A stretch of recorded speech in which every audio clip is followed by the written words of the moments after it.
Avec MBlock, on peut s'amuser à faire sortir un robot d'un labyrinthe le plus vite possible. Pour commencer, il faut intégrer un nouvel arrière-plan. Pas de labyrinthe dans MBlock, je vais dans Exporter, je choisis une image de labyrinthe de mon PC. Je la sélectionne en cliquant sur OK. On choisit un objet robot dans Fantasy. On modifie sa taille et sa direction. On démarre ensuite le programme. On veut faire bouger le robot avec les flèches, en poussant au moins pour aller vers le bas et vers la gauche. Testons, le robot se déplace bien. On ajoute les vies. Au drapeau vert, on place le robot au début. On crée une variable vie. On initialise le nombre de vies à 3.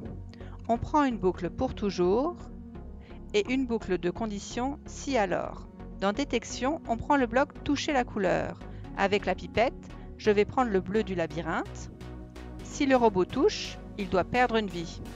On prend le bloc Changer de vie et on met -1. Et si le nombre de vies passe à 0, alors c'est perdu. Dans Opérateur, je prends un bloc d'égalité. Je teste si la valeur de vie est égale à 0. Le robot va dire que c'est perdu.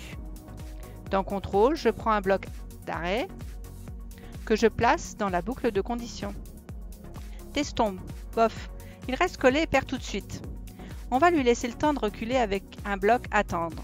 Cette fois, ça marche mieux. Il nous reste à le faire gagner.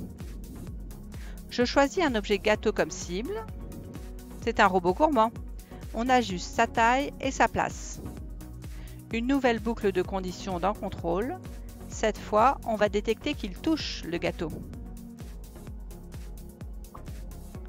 Un bloc dire de la catégorie Apparence pour dire que c'est gagné.